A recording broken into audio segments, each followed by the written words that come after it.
सदा बाप के लव में लीन रहने वाले दुख और धोखे से भटक जाते हैं, बच जाते हैं ना। देखो, जो जैसे आप देखो कहीं पे आप घूमने जाते हो, कोई मेले में, मार्केट में, मॉल में, तो आप देखना कि अगर आपकी आँखें भटक रही हैं ना, तो जो बेचने वाले होते हैं ना, जो उनको मालूम है कि इनको पकड़ना है ना, और इनको समझा बुझा के कैसा भी माल चिपका सकते हैं तो ये क्या है कि ऐसे जो बाप के लव में लीन नहीं रहते, जिनके नैनों से, जिनके वाइब्रेशन से, है ना, भटकने की, नीडीनेस की, चाहिए, है ना, अटेंशन चाहिए, प्यार चाहिए, अप्रिसिएशन चाहिए, वो जो वाइब्रेशन आती है ना जिनसे, उन्हीं को माया पकड़ती।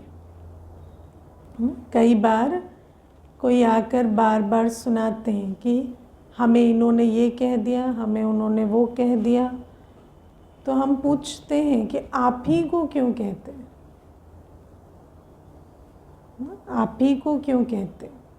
क्योंकि जब हम अपने अंदर अपनी दिल को भरपूर नहीं रखेंगे, हमारे अंदर स्वमान की कमी है, हम बाबा की याद से स्नेह स्वरूप, शांत स्वरूप, शक्ति स्वरूप नहीं रहते, तो फिर सामने वाले को भी वाइब्रेशन आती है कि इनको कुछ कह सकते हैं, इनको आकर्षित कर सकते हैं, इनको भटका सकते हैं, इनको इंसल्ट कर सकते हैं, है ना, तो ये इंसल्टेड फील करेंगे। तो इसीलिए ये जो अपना ध्यान रखना, क्योंकि कई बार हम ऐसे विचार करते हैं कि कई अपनी स्ट्रगल सुनाते हैं, हमारे साथ ये होता है, वो होता है, गृहस्थ व्यवहार में, ऑफिस में, परिवार में, लेकिन सबके साथ नहीं होता, है ना, हमारे साथ नहीं हुआ वो सब क्यों नहीं हुआ? हम भी ऑफिस गए, हम भी गृहस्थ व्यवहार में रहे, हम भी, लेकिन आप जब अपने स्वमान में स्थित नहीं रहेंगे, अपनी दिल को बाबा की याद से भरपूर नहीं रखेंगे, शक्ति स्वरूप में नहीं रहेंगे, सुख स्वरूप में नहीं रहेंगे, तो आपसे जो वाइब्रेशन जा रही है ना, उसी कारण सामने वाली आत्मा या परिस्थितियाँ या हर चीज़, उसको आप अट्रैक्ट कर रहे हैं। उनको हमारी कमजोर कड़ी पता होती है, सब पता चलता है, वाइब्रेशन से सब कुछ मालूम पड़ता है ना, और इसीलिए दुख और धोखा होता है। फिर सामने वाला जो है या तो विकर्षण में लाएगा, कोई ना कोई ऐसी बात करेगा जो दुख होगा, या आकर्षण में लाकर कल धोखा देगा, है ना। जैसे मान लो आप किसी बात से खुद दुखी हैं, आपने बाबा की याद से अपने दुख को सॉल्व नहीं किया है, तो उस अवस्था में कोई आएगा, आपको सिंपैथी दिखाएगा, अपना बनाएगा और फिर फ़ायदा उठाएगा तो ये जो पतित मनुष्यों की दुनिया में जब हम रहते हैं ना, तो हमें इस बात को बहुत अटेंशन देना होता है कि हम ज्ञान योग से अपनी स्थिति को इतना अच्छा रखें कि माया हम पर वार ना कर सके। क्योंकि जब आत्मा कमज़ोर होती है, तभी या तो आकर्षण या विकर्षण की माया उसको पकड़ती है ना, और फिर बाद में जब उसको होश आता है तो लगता है कि अच्छा हम तो माया के प्रभाव में आ गए, लेकिन होश आने से पहले क्या होता है, माया खूब उसको फटकारती। तो इन बातों को अच्छे से समझेंगे तभी दुख या धोखे से बचेंगे, वरना माया तो रेडी बैठी है दुखी करने के लिए भी, धोखा देने के लिए भी। माया कितनी एवर रेडी रहती है ना, हम इतना एवर रेडी नहीं रहते, माया बहुत एवर रेडी रहती। इसीलिए बाबा कहते तुम भी एवर रेडी रहो, एक संकल्प भी कमज़ोर मत ठहरने दो। आया उसे ख़त्म करो, उस पर जीत पाओ। वरना क्या है, वो एक संकल्प कैसे स्थिति बन जाएगा, कैसे उस आधार से फिर हम और भी आसपास के वाइब्रेशन अट्रैक्ट करेंगे, उस कर्म की गति को हम समझ नहीं पाते, है ना। तो ये हमें समझना है। फिर बाबा हमें कहते हैं कि सच्ची दिल, है ना, सच्ची दिल होनी चाहिए। दिल सच्ची होती है तो बाबा कहते हैं मैं उनके द्वारा यथार्थ कर्म करवा देता हूँ। दिल सच्ची होती है ना। कई बार हम देखते हैं कि कई ऐसे भी होते हैं जिनको वैसे कर्मों की ज़्यादा समझ नहीं है, कोई ज़्यादा विशेषता नहीं है, कुछ भी नहीं है, लेकिन बाबा ऐसे बच्चे के द्वारा भी बहुत सेवा कराता है, क्योंकि दिल सच्ची है और सच्चाई से दिल से बाप को याद करते हैं, है ना। सच्ची दिल से पहले क्या होना चाहिए, साफ दिल, है ना। दिल साफ है और दिल सच्ची है। जब अंदर कोई भी विकार, इच्छाएं, आकर्षण, ये सब नहीं होता, ना भय है, ना कोई देह अभिमान है, तो उसको कहेंगे सच्ची दिल ना। क्योंकि कई बार हम बहुत कुछ कर रहे होते हैं, मुरली भी सुन रहे हैं, क्लास में भी आ रहे हैं, सब कुछ कर रहे हैं, लेकिन उसका कारण बाबा नहीं है। उसका कारण कोई ना कोई देह अभिमान की आदत है ना। या तो नियम प्रमाण आते हैं, या स्वार्थ सिद्धि के लिए कि भगवान आया है तो मुझे ये मिले, या कई बार भय से आते हैं, या कई बार ऐसे ही कि अच्छा लगता है, वहाँ संगठन अच्छा है, इस रूप से। तो बाबा कहते वो सब कारण नहीं। जब कारण सिर्फ एक हो कि मैं आत्मा हूँ और मुझे बाबा मिला है, और जो भी करते हैं वो सच्ची दिल से बाबा के लिए करते हैं, है ना। कई हैं, कोई देख रहा है तो याद में बैठेंगे, कोई देख रहा है तो आँख खोल के बैठेंगे, कोई नहीं देख रहा तो इधर लुढ़ के उधर लुढ़ के, ऐसे योग ख़त्म हो गया, है ना। या सो ही रहे, उठे ही नहीं। तो ये सब क्या है, ये सच्ची दिल नहीं है। हम बाबा को क्यों याद कर रहे हैं, हाँ, इसलिए कि हमें समझ आया है कि मैं आत्मा हूँ, ये मेरा बाप है। किसी को दिखाने के लिए या किसी से सर्टिफिकेट लेने के लिए हम अपना पुरुषार्थ नहीं कर रहे। चाहे हम सेवा कर रहे हैं, चाहे हम याद कर रहे हैं, चाहे हम मुरली सुन रहे हैं, पवित्र बन रहे हैं, जो भी कुछ कर रहे हैं उसमें दिल सच्ची है। ऐसे नहीं, कई ऐसे भी होते हैं बाहर जाएंगे तो सबको कहेंगे हम तो भोजन शुद्ध करते हैं, भोजन शुद्ध करते हैं, और अकेले जाएंगे तो खा पी के आ जाएंगे, है ना। तो ऐसे भी रहता है कि दूसरे को दिखा रहे हैं कि हम तो शुद्ध भोजन करते हैं, हम पवित्र जीवन में रहते हैं, और फिर कहेंगे कि ऐसे डिससर्विस हो जाएगी। तो उसकी डिससर्विस की आपको चिंता है और अपने तकदीर की कोई चिंता नहीं है ना। तो ये जो चीज़ें हैं ये हमें समझनी होती है कि किस प्रकार से हम अनेकों तरीके से अपने आप को ठगते हैं ना। या सेवा भी करेंगे तो बहुत मैंपन, मेरेपन से करते हैं। भले ऊपर से बाबा बाबा करेंगे, लेकिन अंदर बहुत मैंपन, मेरापन होता है।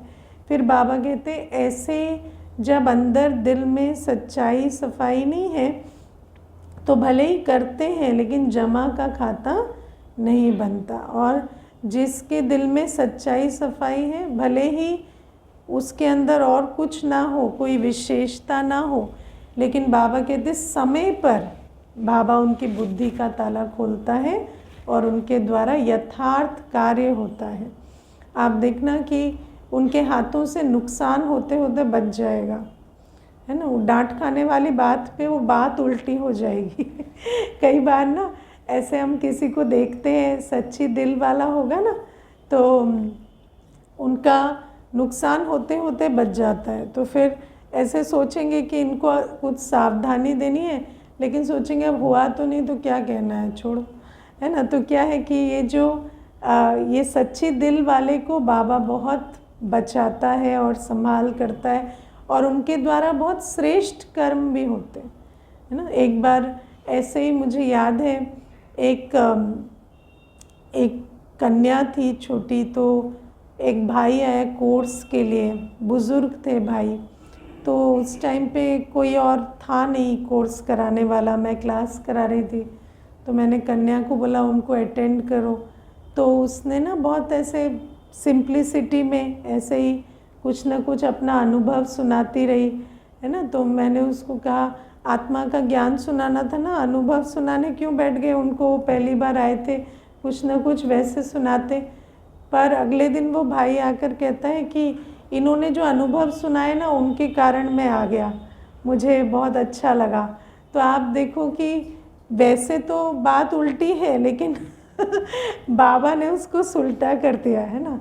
तो ये भी क्या होता है कि ये भी बाबा जो सच्ची दिल वाले होते हैं, उनके द्वारा, चाहे मुख से, चाहे हाथों से, चाहे उनके द्वारा किसी भी प्रकार से चीज़ों को ठीक कर देता है। राजयुक्त, योग युक्त, युक्ति युक्त कर्म होते हैं, और ये सब सच्चाई सफाई का प्रूफ है ना। और मैं कई बार वो भाई साहब की बात बताती हूँ ना, जो एक भाई थे, तो बुज़ुर्ग शरीर की आयु से थे, तो वैसे उनको मुरली याद नहीं रहती थी, है ना, लेकिन 4 बार मुरली लिखते थे, एवरीडे पूरी मुरली 4 बार लिखते थे, है ना। लेकिन जब वो बीमार हुए तो उस टाइम पर हमें लगा कि पता नहीं, इनको तो क्रोध भी नहीं जाता, इनका तो कोई परिवर्तन भी नहीं हुआ, अब ये हॉस्पिटल जाएंगे तो बहुत चीखेंगे चिल्लाएंगे। लेकिन वहाँ पर जब वो गए तो नर्सों ने, जब मैं देखने गई तो मुझे नर्सों ने कहा कि इन्होंने हमें परिचय दिया और ये इतने प्यार से चलते हैं। तो ये भी क्या कि जब बाबा ने उनको वो शक्ति दी, और वो मुझे कहते पता नहीं दीदी, लेकिन जब से मैं एडमिट हुआ हूँ ना, मुझे लगता है जैसे बाबा मुझे बहुत शक्ति दे रहे हैं और मैं बाबा की गोद में बैठा हूँ। तो ये भी क्या है, सच्ची दिल का जो पुरुषार्थ होता है, क्योंकि देखो संस्कार तो सबके अपने अपने हैं, और संस्कारों को परिवर्तन होने में बहुत समय लगता है, लेकिन ये जो हम पुरुषार्थ करते हैं, अगर उसमें चाहे ज्ञान योग धारणा सेवा चारों सब्जेक्ट में अगर हम सच्ची दिल से पुरुषार्थ करते हैं, तो बाबा उस मार्ग में भी हमें जैसे मदद करता रहता है। तो अपनी दिल को देखना है कि हम जो कर रहे हैं क्यों कर रहे हैं, क्योंकि ऊपर से देखने वाला नहीं जान सकता कि आप क्यों कर रहे हैं, है ना। क्या देह अभिमान है जो ड्राइव करता है, या सच में वो रियलाइजेशन है कि मैं आत्मा हूँ, ये मेरा बाप है और मुझे वर्षा लेना है। तो ये चेकिंग स्वयं की स्वयं ही करनी होती है, इसके अलावा कोई और नहीं बता सकता। और अगर आपकी दिल सच्ची है तो भले आपको कहेगा भी कोई कि आप तो इस वजह से कर रहे हैं या इस स्वार्थ से कर रहे हैं, लेकिन उससे कुछ नहीं होता, उससे किसी का कुछ नहीं जाता। मुझे याद है एक भाई हैं, समर्पित है ज्ञान में कई वर्षों से, तो वो अपना अनुभव सुना रहे थे कि जब वो सेंटर पर गए तो उस समय पर शायद दीपावली का प्रोग्राम चल रहा था या कुछ था, तो पहले दिन गए तो कोई भी नहीं था सेंटर पर, प्रदर्शनी लगाने जाते थे। तो पहले दिन गए तो एक माता थी जिसको सेंटर पर पीछे छोड़कर जाते थे कि अच्छा आप देखना। तो माता बुज़ुर्ग सी थी और ऐसे अनपढ़ थी, कोई ऐसे पढ़ी लिखी नहीं थी, बस बाबा की पढ़ाई पढ़ी थी। तो माता ने दरवाज़ा खोल के कहा कि आज तो कोई नहीं है, तो आप कल आ जाइएगा। फिर वो कल भी गए, तो कल भी दरवाज़ा खोल के बोला कि आज भी कोई नहीं है, सब प्रोग्राम में गए हुए हैं, आप कल आ जाइएगा। फिर वो तीसरे दिन फिर आया, तो फिर माता को लगा कि 3 दिन हो गए, है ना। फिर वो माता भी सोच रही है, फिर वो भाई कहता है आप भी तो समझा सकते हो, ऐसे ही, है ना। उस भाई ने कहा कि अब मैं 3 दिन हो गए आकर लौट रहा हूँ, तो आप भी तो समझा सकते हो। तो माता सोचने लगी हाँ समझा तो सकती हूँ, पर मैंने कभी समझाया नहीं है। तो फिर माता ने हिम्मत करके कहा चलिए आइए, फिर मैं ही समझाती हूँ। तो वो भाई अपना अनुभव सुनाते हैं कि माता कोई ज्ञान ज़्यादा नहीं सुना पाई, लेकिन वो जो बाबा को बहुत प्यार से याद करके जो थोड़ा बहुत जो भी सुनाया, तो वो जो नैन जो उनके बाबा के प्यार में भर आते थे, उसको देखकर मुझे ऐसा लगा कि मुझे वो तो सीखना है, जिस प्यार से ये सुना रहे उस प्यार को मुझे अनुभव करना है। तो उस आधार से वो ज्ञान में आए। तो आप सोचो कि और अगर समर्पित रूप से इतनी सेवाएं की तो नेचुरल है कि कोई ऐसे साधारण आत्मा तो नहीं है ना, लेकिन सोचो कि उस विशेष आत्मा का भाग्य द्वार किसने खोला, जो अपेरेंटली बहुत साधारण है, लेकिन बाबा इतनी मदद करता है उनको जिनकी दिल सच्ची होती है ना। तो ये सच्ची दिल की सब्जेक्ट जो है, इसमें कोई कॉम्प्रोमाइज़ नहीं है। और मैं ऐसा समझती हूँ ये सबसे बड़ी चीज़ है, क्योंकि बाबा हमें सब कुछ दे सकता है, विशेषता दे सकता है, गुण दे सकता है, मुख का ताला खोल सकता है, गूंगे से बुलवा सकता है, लेकिन जो मेन सब्जेक्ट है, जिस आधार से बाबा की लाइट माइट हम खींचते हैं, वो सच्ची दिल की है। और प्यारे बाबा आज हमें कहते हैं, मेरा नाम जानी जाननहार सब कह देते हैं, लेकिन मैं कोई थॉट रीडर नहीं हूँ, मैं कोई किसी के संकल्पों को पढ़ता नहीं हूँ। मैं कल ही बैठ के ऐसे विचार कर रही थी कि देखो, आप किसी के कितने भी अवगुणों को जाने ना, मानो आपके अंदर बहुत परख शक्ति है, ये भी एक परख शक्ति होती है, पर्सनालिटी टाइप जान जाते हैं आप, अवगुण जान जाते हैं, लेकिन आपके जानने से कुछ भी नहीं होगा, सिर्फ आपकी मन मैली होगी। आप किसी को जितना जानेंगे, सिर्फ आपकी मन मैली होगी। आप जितना उनके संकल्पों को जानेंगे, जितना आप उनके कर्मों को जानेंगे, जितना आप संस्कारों को जानेंगे, सिर्फ आपकी दिल मैली होगी, आपके जानने से कुछ भी नहीं होगा। जब वो खुद जाने तभी कुछ होगा, है ना। इसीलिए अवगुणी से ज़्यादा तंग कौन रहता है? अवगुण देखने वाला, है ना। अवगुण जिसमें है वो इतना तंग नहीं है, उसको तो मालूम ही नहीं। जो अवगुण देख रहा है वो ज़्यादा तंग है ना। आप विचार करके देखो, ये कितनी बड़ी बात है। और आप सारे दिन उसके अवगुण देख देख के तंग हो रहे हैं, और वो तंग ही नहीं हो रहा, है ना। तो बाबा हमें कहते हैं कि तो तुम्हारे जैसा मैं थोड़ी हूँ जो मैं तुम्हारे संकल्पों को पढ़ता रहूँ और सोचता रहूँ, मैं ये काम नहीं करता। इसीलिए जिसका जो अवगुण है वो समझे, बाबा की मुरली सुनाना समझाना हमारा काम है। हर एक अपनी चेकिंग, अपना चेंज खुद करें।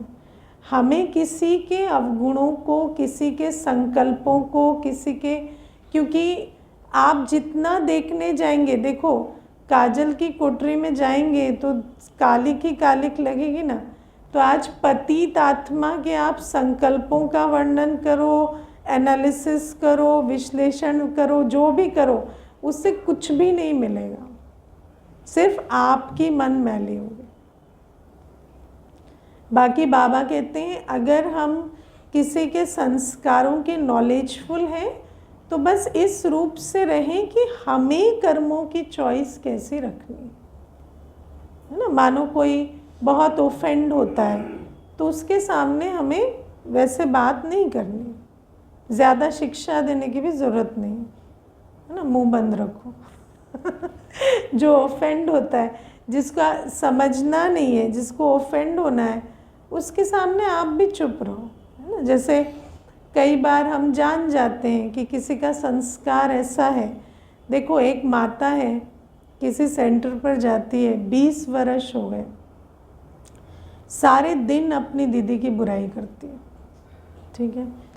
अब वो मुझे फ़ोन करती है कभी, तो मुझे फ़ोन करती है, तो मुझे मालूम है कि इसको तो बुराई करने की आदत है, तो अब मैं फिर उनको और शिक्षा देने जाऊं, तो मैं शिक्षा दूंगी तो कल तीसरे को फ़ोन लगा के मेरी बुराई करेगी।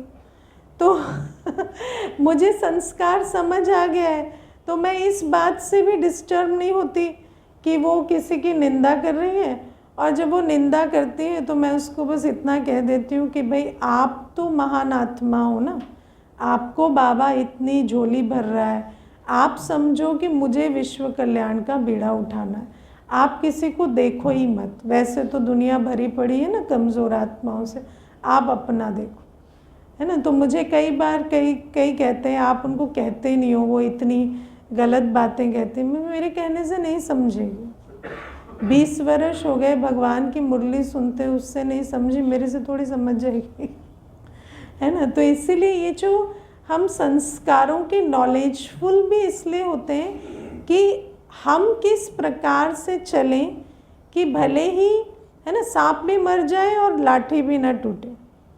आपको जो चाहे, आपका जो लक्ष्य है वो भी आप करो, क्योंकि किसी आत्मा को आप ज़बरदस्ती कहेंगे आपके अंदर ये बुराई है, आपको दिखती नहीं है, पर आप देखो, तो देखने तो नहीं लगेगी ना। तो इसीलिए आपको समझ आना है कि आपको जो थोड़ा बहुत जो भी आप कर सकते हो, है ना, भले इस तरह से नहीं उस तरह से मोटिवेट करो कि आप पुरुषार्थ पे ध्यान दो। तो अपनी भाषा को कैसा रखना है, अपनी वृत्ति को कैसा रखना है, उसकी समझ रखने के लिए आप संस्कारों के नॉलेजफुल होते हैं, और उसके लिए आपको कोई एनालाइज नहीं करना पड़ता, देख के मालूम पड़ जाता है। बाबा कहते हैं मुझे भी मालूम पड़ता है कि बच्चों के संस्कार कैसे हैं, हर एक को मालूम पड़ता है जैसे, ऐसे मुझे भी मालूम पड़ता है। बाकी मैं कोई दिल में किसी के नहीं झांकता या कोई किसी के मन के संकल्प रीड नहीं करता। और इसी बात को अगर आप ध्यान से समझेंगे तो बाबा जो हमेशा हमें कहते हैं ना, तुम खुद अपना चार्ट दो। क्यों कहते हैं? देखो, मनुष्य कहता है वो तो जानता है ना, तो मैं क्या चार्ट दूंगा, लेकिन उसके जानने से तुम्हारा कल्याण नहीं होगा, तुम्हारे जानने से तुम्हारा कल्याण होगा। इसीलिए बाबा कहते हैं अपनी चेकिंग खुद करो, अपने अंदर क्या कमी कमज़ोरी है वो खुद बाबा को दो, क्योंकि बाबा तो जानता है ना, जैसे सब जानते हैं, लेकिन बाबा के जानने से या निमित्त के जानने से या ब्राह्मण परिवार के जानने से आपका कल्याण नहीं होगा। और वो जानेंगे भी तो वो अपनी दिल को साफ ही करेंगे जान के कि भाई, है ना, अपनी तो मन जो दिल है साफ रहे। बाकी अपने जानने से, अपनी रियलाइजेशन से अपना कल्याण होगा। इसीलिए बाबा कहते हैं अपनी जांच खुद करो ना। तो ये भी बाबा आज बहुत अच्छी बात हमें समझाते हैं। और बाबा हमें कहते हैं आज की तुम बच्चों से मेरी कारोबार है, मैं जो मेरे बच्चे बने हैं मैं उनका बाप हूँ, है ना। क्योंकि बाबा हम बच्चों की पालना तभी कर सकते हैं जब हम बच्चे बनकर पालना लें, है ना। अगर हम बच्चा ही नहीं बनेंगे तो बाप पालना देगा कैसे, है ना। दुनिया में आप देखना ऐसे बहुत सारे, मैं आपको बताऊं, मेरी एक फ्रेंड थी स्कूल में, फिज़िक्स में फ़ेल होती थी और उसके पिताजी फिज़िक्स के प्रोफेसर थे, है ना। तो हम लोग ना उसके पिताजी को चिढ़ाते थे आप तो प्रोफेसर हो, ये फ़ेल हो जाती है। तो वो कहते थे ये तो तुम समझते हो ना मैं प्रोफेसर हूँ, ये थोड़ी समझती, ये तो मुझे गधा समझती। पिताजी कहते थे हमें, ये तो समझती है मुझे, मैं सबसे लास्ट में हूँ, मुझे कुछ नहीं आता। तो ये वही बात है जो आज बाबा कह रहे हैं ना। बाबा तो गुणों शक्तियों का, ज्ञान का सागर है, भाग्य विधाता है, गति सद्गति दाता है, पतित पावन है। लेकिन जब बच्चा बाप को समझे ही ना कि ये मेरा बाप है और मुझे इसकी श्रीमत पर चलना है, तो बाप क्या करेगा, है ना। इसीलिए बाबा कहते हैं कि मैं तो तुम्हें सब कुछ कर सकता हूँ, मैं तुम्हें भव सागर से पार कर सकता हूँ, विषय सागर से क्षीर सागर में ले जा सकता हूँ, लेकिन तुम बच्चे बनो तब। बच्चा बनना तो मैं तो आजकल देखती हूँ मनुष्य के अंदर अक्ल कैसी हो गई है कि जो कल्याण करता है उसके सामने तो कहेंगे कि हम झुकेंगे नहीं, हम स्टैंड लेंगे, हम एक भी नहीं सुनेंगे आपकी। और जो दुर्गति करता है उसके क्षय में जाकर भले वो, है ना, दुख धोखा सब कुछ दे, वहाँ वो झुकेंगे भी, सब कुछ करेंगे, है ना। तो ये अक्ल की इतनी कमी आज मनुष्य में हो गई है। तो बाबा हमें इसीलिए कहते हैं कि मैं जो तुम्हें श्रेष्ठ कर्म सिखलाता हूँ, मैं जो तुम्हें अवगुणवान से गुणवान बनाता हूँ, तुम्हारी तकदीर जगाता हूँ, तुम अगर मेरी ही मत पर नहीं चलोगे, है ना। बाबा ने कहा ना, लाचारी बैठते हैं, है ना, लाचारी क्लास में भी लाचारी बैठते हैं। लाचारी बैठना माना हम अपने लिए नहीं जाएंगे ना, तो अभी कल बोलेंगे रोज़ आया करो, रोज़ आया करो, है ना। तो रोज़ आया करो कहते हैं। तो एक बार ना एक प्रदर्शनी लगाई थी, तो एक भाई ना प्रदर्शनी में आया था, तो अगले दिन आया तो बोला था कि कल 9 बजे आ जाना, जो भी समझना चाहते हैं। तो वो आया, बैठा, तो मैंने उसको कहा कि आप किस लक्ष्य से आए, तो कहता नहीं, वो आपने कल रिक्वेस्ट की थी तो आ गया, है ना। तो तो क्या है कि लेकिन ये जो भाव है, चलो उसने तो कह दिया, लेकिन ये भाव कईयों का होता है। हम जाते हैं, वहाँ जाना पड़ता है, नहीं तो बोलते हैं, नहीं तो ऐसा होता है ना, या क्लास में नहीं बैठेंगे तो फिर मैसेज आ जाएगा, तो एहसान करते हैं बैठ के, है ना। मेरी तो मजबूरी है, जाना ही पड़ेगा। ये जो पड़ेगा शब्द है ना, उठना पड़ता है, बैठना पड़ता है, जाना पड़ता है, ये लाचारी का शब्द है ना। तो बाबा हमें कहते हैं थोड़े भी समझ नहीं आता है कि कौन आया है और कितना हमारा भाग्य है कि भगवान हमें पढ़ा रहा है, और हम भगवान को ही एहसान दिखाते हैं कि भाई, है ना, आपकी वजह से आपने बुलाया तो हम आ गए, बैठ गए। अब भूल मत जाना धर्मराजपुरी में कि हम आके बैठते थे रोज, है ना। लेकिन बाबा कहते हैं कि ऐसे लाचारी बैठने के लिए नहीं बुलाता, मैं तो तुम्हें बिठा के पढ़ाता हूँ ना। उस पढ़ाई को समझो, उसको करोगे तो तुम्हारा कल्याण होगा। तो इसीलिए जो बच्चे बनते हैं, जो ऐसे समर्पित बुद्धि आज्ञाकारी होकर चलते हैं, बाबा कहते हैं मैं उन्हीं का बाप हूँ। बाप माना वर्षा देने वाला। उन बच्चों को पूरे वर्षे का अधिकार मिलता है। संगम युग में भी ऐसे बच्चे जो बच्चे बनकर चलते हैं ना, वो हमेशा कहेंगे मुझे सब कुछ मिल गया, बाबा मिला तो। मुझे अभी पीछे कोई बात कर रही थी मैं किसी से, तो मुझे कहते हैं जब से बाबा मिला है ना, मैं एक संकल्प करती हूँ और वो चीज़ हो जाती है, मैं फिर कोई संकल्प करती हूँ फिर वो हो जाता है। फिर मैंने कहा लेकिन आपने वो संकल्प किया था वो तो हुआ नहीं, कुछ एक बात थी, तो मैंने कहा चलो टेस्ट कर लेते हैं। तो मैंने कहा आपने वो संकल्प किया था वो तो हुआ नहीं, तो कहते वो तो गलत संकल्प था ना, इसीलिए पूरा नहीं हुआ। तो आप सोचो कि कितनी बच्चे में कितनी इनोसेंस है, जो सच्चाई होती है, सफाई होती है, कितनी है कि उस आत्मा को ऐसा नहीं है कि ये नहीं हुआ तो ये बाबा ने ये नहीं किया, नहीं, संकल्प ही ठीक नहीं था इसीलिए नहीं हुआ, है ना। कितने वर्ष की कन्या है, 16 वर्ष की, है ना। तो बाबा कहते हैं इसीलिए ये जो बच्चों के लिए मैं बाप हूँ, है ना। वैसे तो सारी दुनिया के लिए हूँ, लेकिन तुम्हें बच्चा बनना पड़ेगा, तभी जाकर वर्षे का अधिकार मिलेगा। और ऐसे लाचारी बैठने से नहीं होगा। बाबा कहते मैं तुम्हें स्वउन्नति के लिए इतना कुछ बताता हूँ, सुनते हाँ हाँ करते चले जाते, करते नहीं। क्यों? समझ में नहीं आता कितनी बड़ी बाबा हमें कितनी बड़ी विधियाँ बता रहे हैं, जादुई विधि जिससे एकदम भाग्य बदल जाए। लेकिन वो जादुई विधि को सुनते हुए भी उसको कार्य में क्यों नहीं लगाते? क्योंकि समझ में नहीं आता कि कौन दे रहा है। तो बाबा कहते उस महत्व से नहीं बैठते। और स्वउन्नति के लिए जो मैं विधि बताता हूँ, श्रीमत देता हूँ, उस श्रीमत को ही पालन नहीं करते, है ना।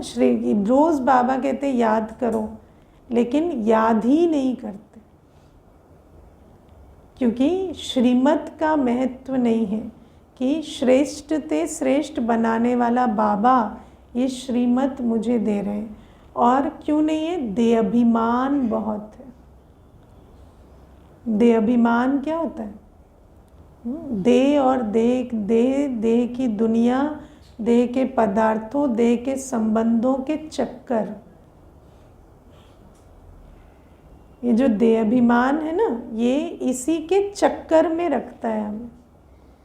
देखो पीछे ना एक बहन मुझे कहती है आप बाल कलर नहीं कराते हो, तो मैंने कहा नहीं कराती हूँ। नहीं, वैसे कराना भी नहीं चाहिए। तो मैंने कहा ठीक है। देखो वैसे भी अगर हम कलर कराते हैं तो वो देह अभिमान है, और कलर कराने से पता चलता है कि इनको ये परवाह है कि हम कैसे लग रहे हैं। तो मैंने कहा ये जो नहीं कलर करा के आधा घंटा चिंता करना कि कलर कराने से क्या होगा, वो भी देह अभिमान है। मैंने कहा इससे तो ना आप कलर करा के शांति से बैठ जाओ। तो ये जो चक्कर है ना, हम ये करते हैं का चक्कर, हम ये नहीं करते हैं का चक्कर, है ना। कई ऐसे हैं, हम तो धन के पीछे नहीं भागते, नहीं भागते, नहीं भागते, वो सारे दिन यही बोलते बोलते, पर तुम भाग किसके पीछे रहे हो? तो सारे दिन संकल्प धन का है, और कहने को हम धन के चक्कर में नहीं रहते, हम धन के चक्कर में नहीं रहते, कह कह के सारा दिन बिता दिया। तो ये देह अभिमान माना आपकी बुद्धि में क्या चलता है।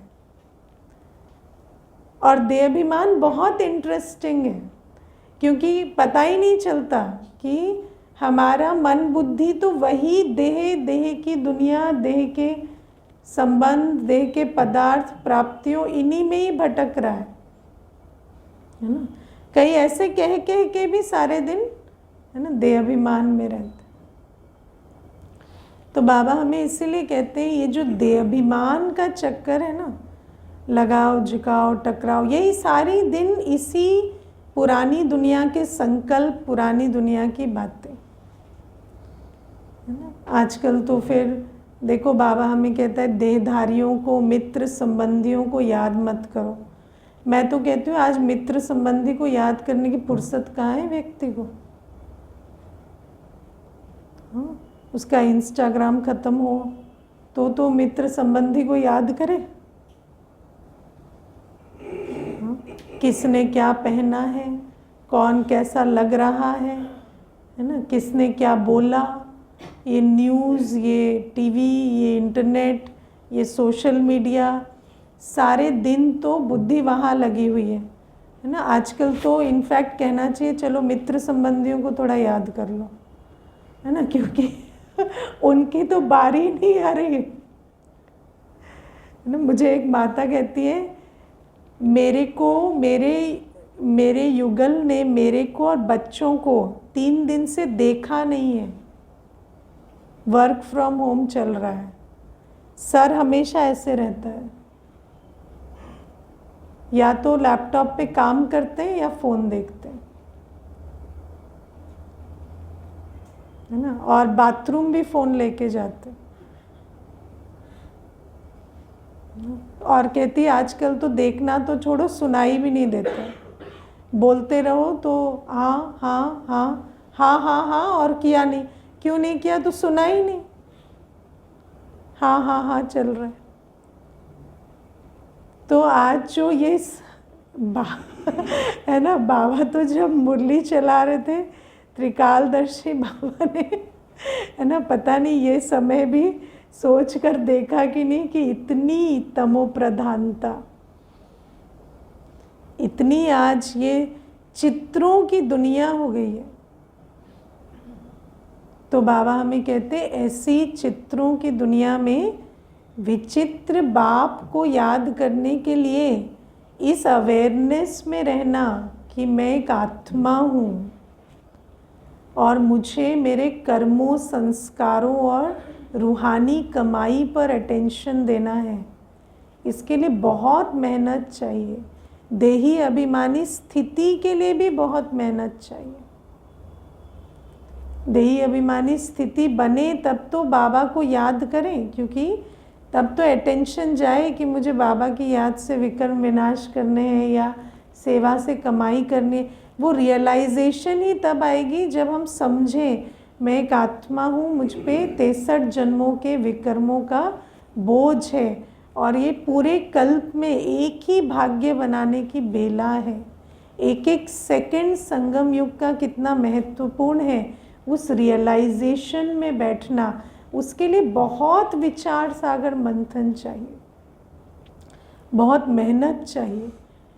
और सबसे पहली मेहनत तो अंतर्मुखी होने की चाहिए। सारा दिन ये कान आँख बिजी रहेंगे, है ना, आजकल तो कान आँख फ्री नहीं है, कान और आँख फ्री ही नहीं है, तो सारे दिन ये बिजी रहेंगे तो अंतर्मुखी कैसे होंगे। आपको एकांत में तो बैठना पड़ेगा ना, पहले तो मन बुद्धि से अकेला हो, फिर वो मन बुद्धि चिंतन करे कि मैं कौन हूँ, मेरा क्या हाल हो गया है, मुझे अपने पर रहम करना है। तब तो जाकर उस मन बुद्धि को ऐसा लगेगा ना कि हाँ मुझे बाबा को याद करना है या सेवा करनी है। युक्ति तो तब अपनाएंगे ना। देखो दवाई सामने रखी है, पता ही नहीं मैं बीमार हूँ तो कैसे खाएगा दवाई। तो वो जो रियलाइजेशन की 63 जन्मों की बीमारी ने मुझे खोखला कर रखा है, वो रियलाइजेशन कैसे होगी। मनुष्य तो सारे दिन देहाभिमान से ही अपनी वैल्यू बढ़ाता रहता, देखता ही नहीं है ना मेरा क्या हाल है देखने का, उसको फुर्सत नहीं है। उसको लगता पैसा है ना, बहुत है, 4 लोग पूछ रहे हैं ना, हाँ बहुत अच्छा है ना। कुछ तकलीफ़ आएगी ना, अच्छा वो डॉक्टर को मैं जानता हूँ, उस हॉस्पिटल में मेरा कांटेक्ट है, इस नेता से मेरा कांटेक्ट है, वो उसी में ही खुश हो रहा है। आत्मा को समझ नहीं आ रहा कि मेरे पे कितना बोझ है और मुझे कितनी कमाई करनी है 21 जन्मों की। तो बहुत स्वचिंतन करेंगे तब जाकर ये जो प्रेरणा है अंदर से कि मैं बाबा को याद करूं, सेवाधारी बनूं, वो प्रेरणा अंदर से तब आएगी जब बहुत स्वचिंतन करेंगे। इसीलिए बाबा कहते हैं ना, देह अभिमानी को कुछ भी समझ में नहीं आता, है ना। देह अभिमानी को कुछ भी समझ में नहीं आता। देह अभिमानी रोज क्लास में नहीं आता, देह अभिमानी आता है गुरुवार को, सतगुरुवार को। क्यों? उसको लगता है भोग खाने से मेरा कल्याण होगा, है ना। भोग खाने से कल्याण नहीं होगा।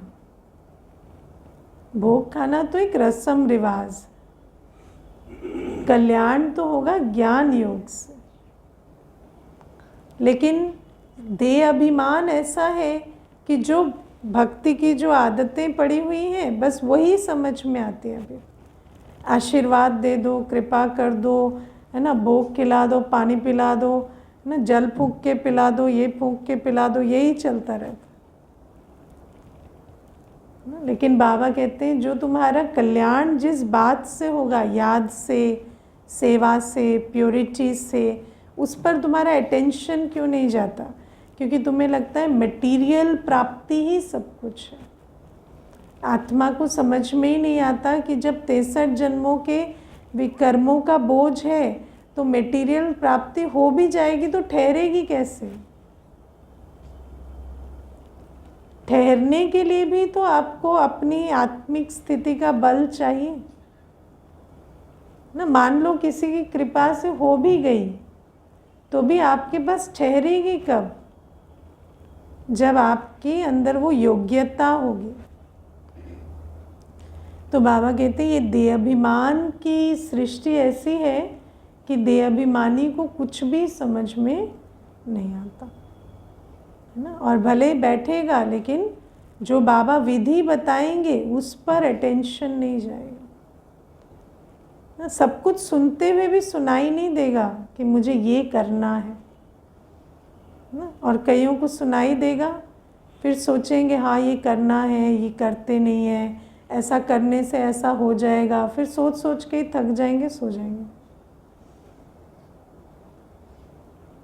है ना। तो ये और एक देह अभिमान है, जिसमें हमने इंटेलेक्चुअली समझ लिया तो हमने कर लिया। ये तो बहुत बड़ा देह अभिमान है ना। तो ये भी एक बहुत बड़ी प्रॉब्लम है कि हमने समझ लिया तो हमने कर लिया। अरे समझ तो लिया कि करते क्यों नहीं हो, है ना। तो कई ऐसे होते हैं, उनको आप बोलो ना ये कि हाँ योग से तो विकर्म भी विनाश होते, योग से तो निरोगी भी बनते, आपको ही याद के ऊपर एक पूरी क्लास करा के चले जाएंगे, लेकिन याद करेंगे नहीं। फिर उनको सारी क्लास के बाद जब बोलो ना थोड़ी देर बाबा के कमरे में बैठो योग, अभी तो टाइम हो गया, अभी जाता हूँ।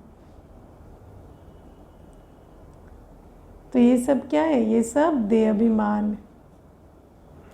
तो देह अभिमान बहुत सूक्ष्म है। देह अभिमान हमें कई प्रकार से बुद्धि को फेरे में रखता है, मन को फेरे में रखता है, और जहाँ मन बुद्धि लगनी चाहिए वहाँ लगने नहीं देता है। माया का बहुत बड़ा वार है।